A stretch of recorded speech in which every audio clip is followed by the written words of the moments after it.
Good evening. I'm going to start off tonight with a scripture reading. It's going to be from Matthew chapter 25.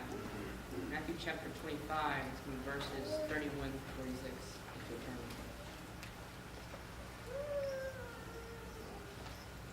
31 through 46.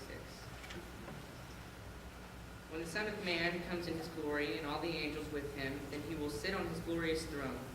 Before him will be gathered all the nations, and he will separate people from one another, as a shepherd separates the sheep from the goats. He will place the sheep on his right, but the goats on the left. Then the king will say to those on his right, "Come, you are the blessed by my Father, inherit the kingdom prepared for you from the foundation of the world. For I was hungry, and you gave me food. I was thirsty, and you gave me drink. I was a stranger, and you welcomed me. I was naked, and you clothed me.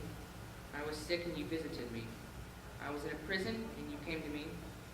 Then the righteous will answer him, saying, "Lord, why did we see you hungry and feed you, or thirsty and we gave you drink? And when did we see you a stranger and welcome you, or naked and clothe you? And when did we see you sick or in prison and visit you?"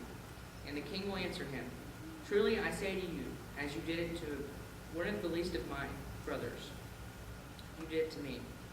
Then he will say to those on his left, "Depart from me, you cursed, into the eternal fire prepared from the devil and his angels. For I was hungry, and you gave me food. I was thirsty, and you gave me no drink. I was a stranger, and you do not welcome me. Naked, and you do not clothe me. Sick and in prison, and you do not visit me." Then they will also answer, saying, "Lord, when did we see you hungry or thirsty, or a stranger and naked, or sick or in prison, and we did not minister to you?" Then he will answer them, saying, "Truly I say to you, as you do not do it to one of my least, you do not do it to me." And these will go away into eternal punishment, but the righteous into eternal life. This past Saturday, I got to help with prayers in the park, and I thought it would be a good chance for me to get to know some of the people there I don't normally see. I met some people who I don't always have a place to stay, and they have to sleep under bridges. I met some people who don't eat every day, and the hot dog we fed them on Saturday was the first decent meal they'd had in several days. I saw an older woman in a wheelchair, and she didn't have any socks, and that morning it was 20 degrees. I met a man who was disabled, and he was worried about how and when he would get his next meal for himself and his wife. So I began thinking about what we were doing at the park that Saturday, and what these people thought about what we were doing. I wondered if what we were doing was really what they needed. Was it enough?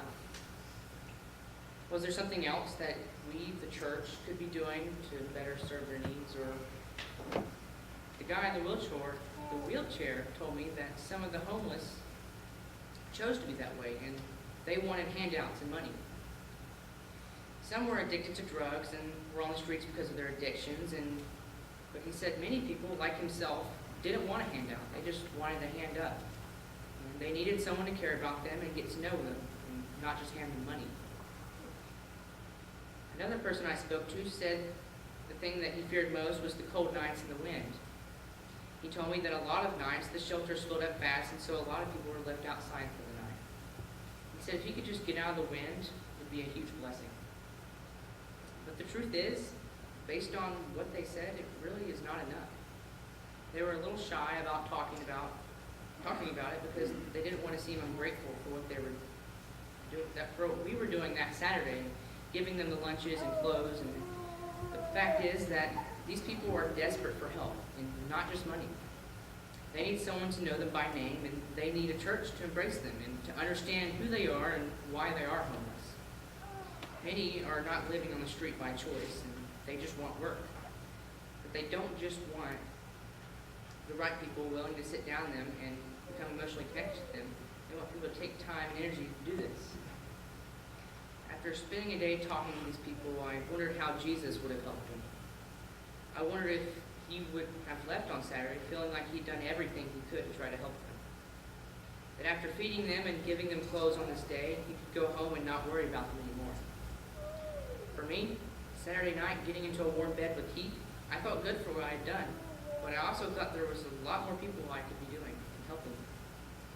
That my church could be doing, actually. And it was hard to sleep that night knowing that some of the people I met would be sleeping out in the cold that night. I don't know what the answers are, and I don't think that I'm too young to start asking these hard questions. And I know that Central does a lot for these people in this downtown area, but probably more than most churches by far. But I can't help wondering if what we're doing is actually matching up with what the homeless were telling me. I really want to make a difference, and to be what Jesus would be to these people means I have to change how I view what church is. How connected do I really want to be, and how connected to the least of these does Jesus expect me to be? How much of my time do I want to sacrifice for people who need my help? These are some of the things for us to think about, and I want to ask you tonight, what do you have, and what are your needs tonight? If we can help, please come down front as we stand and sing.